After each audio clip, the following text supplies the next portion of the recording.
¿Existe el purgatorio? Un análisis bíblico vale la pena detenernos un momento y preguntarnos esto con calma, sin prejuicios, pero con la Biblia abierta. No es una pregunta menor, porque toca directamente la obra de Cristo, la salvación y la esperanza eterna. El tema del purgatorio ha sido motivo de debate durante siglos dentro del cristianismo.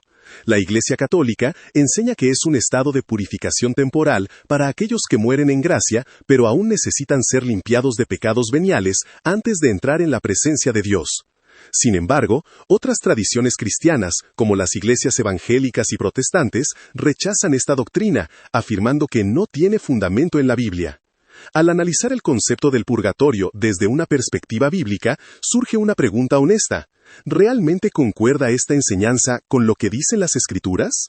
La doctrina del purgatorio se apoya principalmente en enseñanzas de la Iglesia Católica y en algunos pasajes de los libros deuterocanónicos, como 2 Macabeos 12:45-46, donde se menciona la práctica de orar por los muertos para que sean liberados de sus pecados.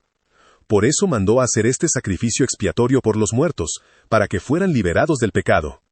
Sin embargo, este libro no es reconocido como inspirado dentro del canon hebreo, ni por la mayoría de las iglesias evangélicas y protestantes, lo que ya plantea una diferencia importante de autoridad bíblica.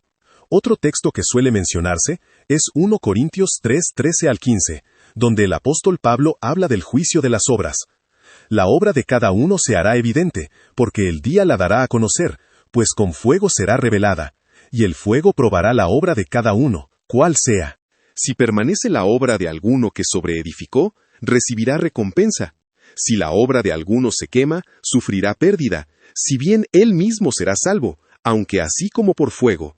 Algunos interpretan este pasaje como una referencia a un proceso de purificación después de la muerte.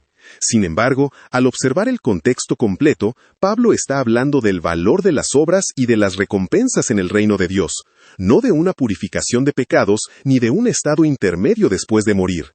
Cuando la Biblia habla de lo que ocurre después de la muerte, lo hace con bastante claridad. Jesús enseñó que aquellos que han puesto su fe en Él no necesitan pasar por ningún proceso adicional antes de entrar en la presencia de Dios. Al ladrón en la cruz le dijo: «De cierto te digo que hoy estarás conmigo en el paraíso». No hubo mención de purificación ni de espera. Si el purgatorio existiera, este habría sido el momento más claro para mencionarlo. El apóstol Pablo también expresó con claridad su esperanza.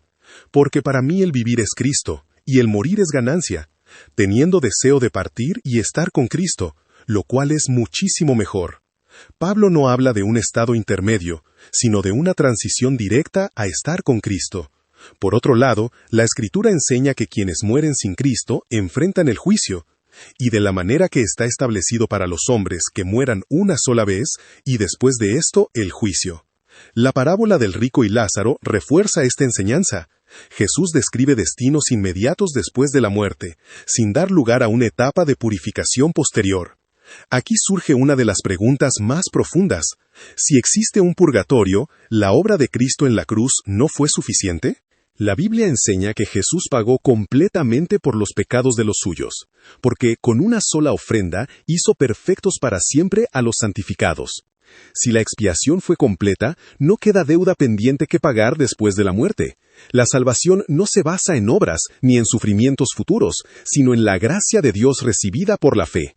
Porque por gracia sois salvos por medio de la fe, y esto no de vosotros, pues es don de Dios, no por obras para que nadie se gloríe. Basándonos en las Escrituras, no encontramos evidencia sólida que respalde la existencia del purgatorio. La Biblia enseña que los creyentes van directamente a la presencia de Dios, que los incrédulos enfrentan el juicio, y que el perdón y la redención son completos en Cristo. Más que poner la esperanza en una purificación después de la muerte, la palabra nos llama a confiar plenamente en la sangre de Jesús hoy.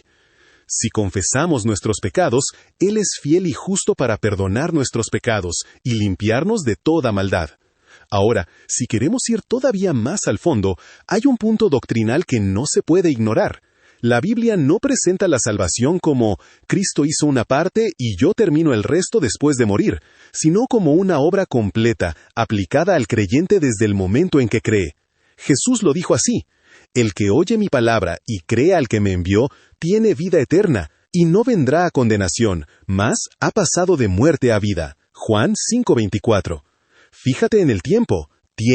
Ha pasado. No suena a una esperanza aplazada ni a una limpieza pendiente en otro lugar.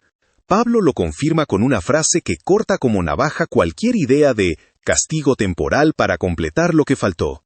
Ahora pues, ninguna condenación hay para los que están en Cristo Jesús. Romanos 8:1. Si no hay condenación para el que está en Cristo, entonces no queda un castigo purificador esperando al creyente para poder entrar con Dios. Y cuando la Biblia habla de nuestra aceptación delante de Dios, no lo describe como algo a medias. Habla de justificación, o sea, ser declarados justos por la obra de Cristo. Justificados pues por la fe, tenemos paz para con Dios por medio de nuestro Señor Jesucristo. Romanos 5:1. Esa paz no se siente compatible con la idea de un lugar donde todavía falta pagar algo. Otra verdad poderosa es esta. El Nuevo Testamento presenta a Jesús como un Salvador que realmente salva, no como uno que deja cuentas pendientes. Por lo cual puede también salvar perpetuamente a los que por Él se acercan a Dios, viviendo siempre para interceder por ellos. Hebreos 7:25. Salvar perpetuamente no suena a salvar y luego mandarte a una sala de limpieza. También hay un texto que suele pasar desapercibido, pero es muy directo sobre el estado del creyente después de morir.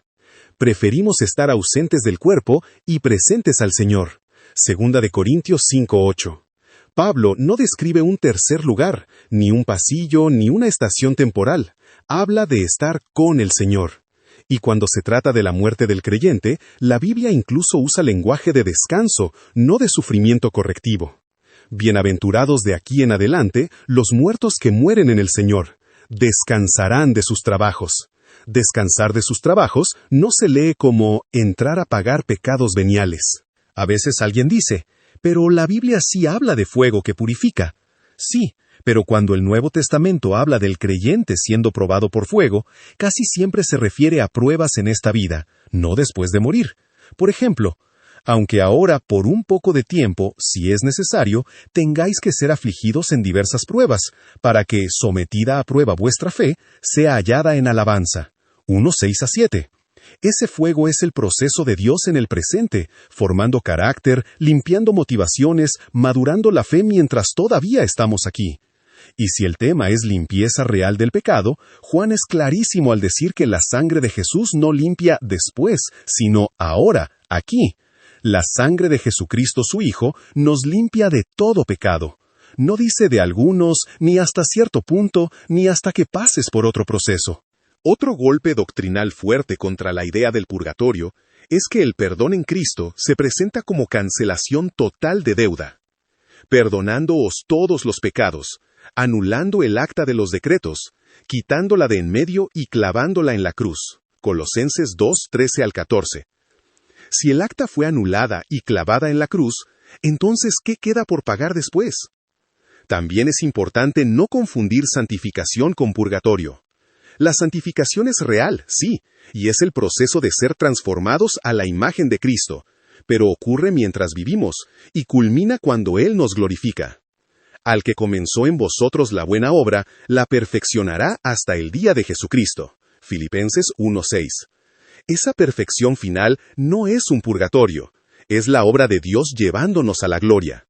Y cuando la Biblia habla del momento definitivo en que seremos transformados, lo conecta con la resurrección, no con un estado intermedio de pagos.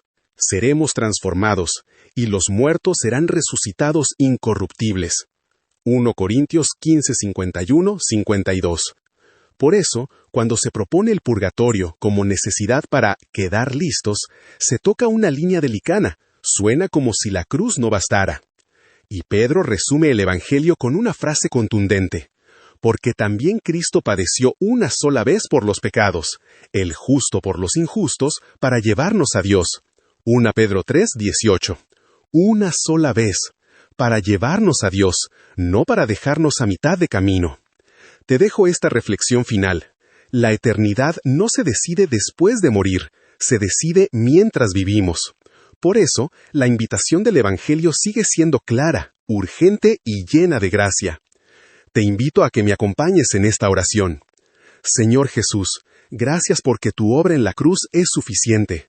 Ayúdanos a confiar plenamente en tu gracia, a vivir en obediencia y a descansar en la certeza de que en ti tenemos perdón, vida eterna y esperanza segura. Amén. Señor, que nunca se nos olvide que la seguridad del creyente no está en su desempeño, sino en tu fidelidad. Que vivamos con gratitud, con temor reverente y con hambre de santidad, no para ganar el cielo, sino porque ya fuimos alcanzados por tu misericordia. Guarda nuestra mente de doctrinas que nos confundan y vuelve a centrar nuestro corazón en el Evangelio puro. Cristo suficiente, Cristo glorioso, Cristo cercano. Amén. En Somos Cristianos conectamos corazones con Cristo.